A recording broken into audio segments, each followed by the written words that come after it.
Henrietta stepped forward and presented her with what turned out to be a newspaper clipping. Instead of taking the piece of paper, Evie turned to the young woman sitting primly on a chair opposite her. "Please excuse me for a moment." Rising to her feet, Evie spread her hands out and herded her granny and the dowager toward the door. "Ladies, could we please continue this conversation at a later time?"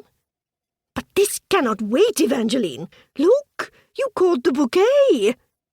She had indeed caught Caro's bouquet, or rather the bouquet had hit her on the head and she had just managed to grab hold of it. But how had the photograph appeared in a New York newspaper? "They will be swarming Halton House," Henrietta declared. "They?" "Your compatriots. The photographers and journalists are headed this way as we speak. There is a race to see who can capture the first images of you, no doubt in a compromising situation. You should warn Tom."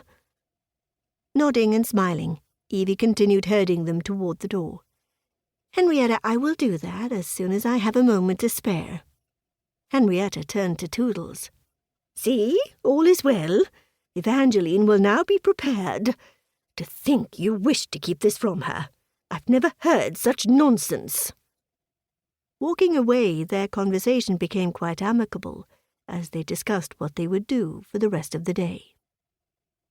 Evie shook her head and stepped back, allowing Edgar to close the drawing-room door. Turning, Evie smiled. "My apologies." She walked back to her chair and sat down. "Now, where were we?"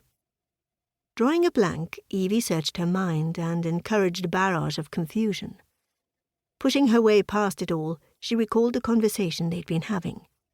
"Oh yes, how do you deal with constant interruptions?" The young woman looked confused. "Begging your pardon, milady, are you asking for advice?" It took a moment for Evie to process what the young woman had just said. "Oh, I see. No, I believe I am beyond help." Avoiding further confusion, Evie clarified, "This is not exactly a run-of-the-mill type of household. The position will require you to navigate obstacles and difficulties, none of which I can actually warn you about because I never really know what will happen next. Some people might think my life is quite predictable, but I can assure you it is not." Evie closed her eyes for a moment. Drawing in a deep breath, she smiled. "Never mind all that. The role requires expediency and thoroughness. No stone left unturned has become my new motto." She nodded. "I would also expect the utmost discretion, of course, and supreme diligence, which I suppose is the same as thoroughness, or is it?" Eliza Barton gave a firm nod. "I shall endeavour to excel at both, milady." Chapter 2. Later that day. Evie walked into the library where she knew she would find Tom Winchester hiding. He had been doing a great deal of that since her lady's maid Caro had married Detective Evans, or rather Lord Evans, making Caro the new Lady Evans. Such a happy day, Evie reminisced. The entire village had attended the nuptials at the parish church, and the Halton House gates had been thrown open for all to attend a wedding breakfast. The cook, Mrs. Horace, had performed miracles, spending days ahead of the wedding to prepare food for everyone, while the rest of the servants had insisted they needed to play a role. Thankfully, Edgar, who had equipped himself with a whistle, had displayed an extraordinary talent for regimental organization, commandeering everyone into performing the task of setting up tables, chairs, and tents on the grounds, and organizing everything in time to then attend the wedding.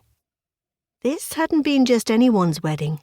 Caro was one of their own, so Evie had engaged the services of a dozen footmen, giving the Halton House servants the rest of the day free so they could all join in the celebrations. Yes, indeed, it had been a joyous occasion for everyone. However, the event had triggered a renewed effort by Henrietta, who had launched an unrelenting assault, targeting everyone she knew in an effort to gain a title for Tom Winchester, so far to no avail. "Tom." His head emerged from behind a wing-back chair.